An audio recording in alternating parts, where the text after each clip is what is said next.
गोजोन्थों नोंथांमोननि गेजेराव आरो आब' पान्सि गोदान भिडिअ लानानै नोंथांमोनखौ बयखौबो बरायहरबाय। मालाबानो दमासि सफैबाय नङासै? फैदो दानिया दमासि मेला नायदिनि नोंथांमोनजों शेयार खालामनोसै। स्कुटी যিখন স্কুটি নম্বৰটো হ'ল AS26D9036 সেই স্কুটিখনৰ চাবিটো আমাৰ প্ৰেক্ষাগৃহত আছে। যিগৰাকী বাইদেউ সেই স্কুটিখন হয় তেওঁ যেন আমাক প্ৰেক্ষাগৃহৰ পৰা চাবিটো গ্ৰহণ কৰে। ধন্যবাদ। স্কুটিখনৰ নম্বৰ হ'ল AS26D9036। সেই বাইদেউগৰাকীক আমাৰ প্ৰেক্ষাগৃহলৈ আহি চাবিটো গ্ৰহণ কৰিবলৈ অনুৰোধ জনাইছোঁ।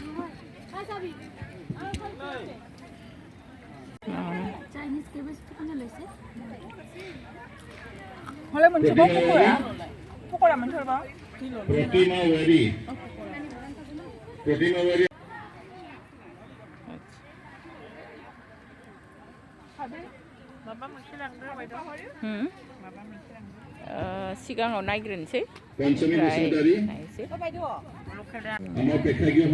बेसे बेसे नैबे इन्दिफ्रा नैबे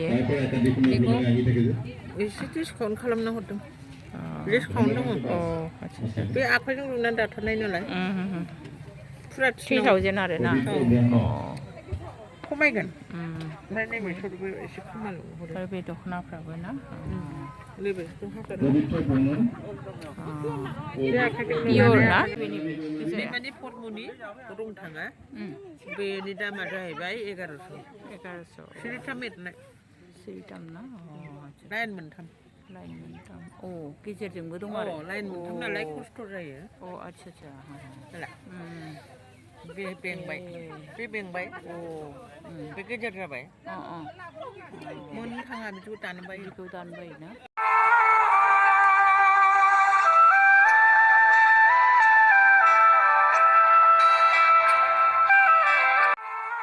नैबेयो जोमग्रा इन्दिनि बे इन्दिखौ न'आवनो लुनानै न'आवनो बानायनाय नायनो जोबोद मोजां बारा दाम नङा बेहा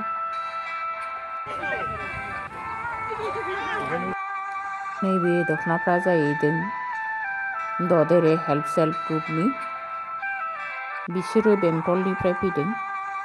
दख'नाफ्रा बायदि रोखोमनि जोबोद मोजां दङ। नैबे गुफुरनि दख'नाफ्रा 2800 होननानै बुंदों बांद्राय दामबो नङा।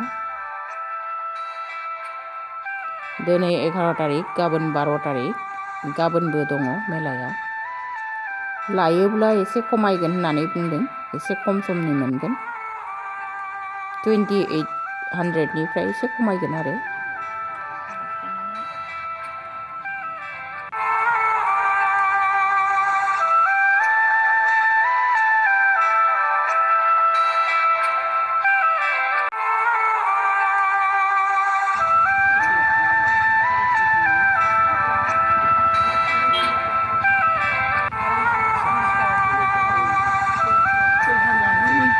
सोना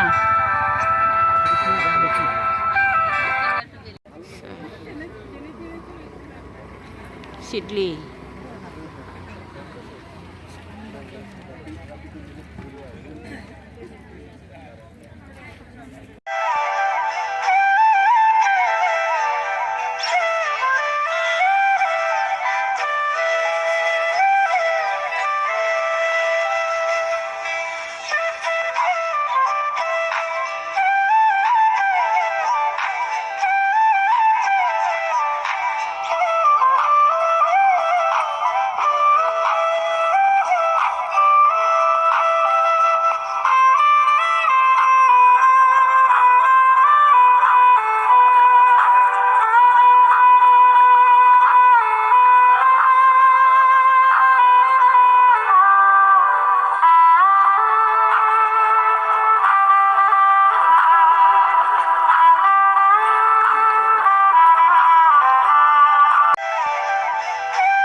পাৰিম গতিকে পুনৰবাৰ মই তেওঁলোকলৈ আন্তৰিক অভিনন্দন থাকিল আমি প্ৰায় আজিৰ দিনটোৰ কাৰ্যসূচী স্বাস্থ্য পৰীক্ষাৰ পৰা সম্পূৰ্ণ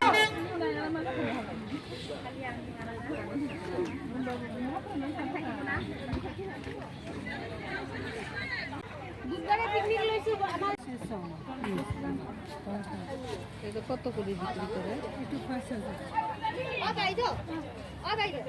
আপনি এদিকে ফটো মারাটা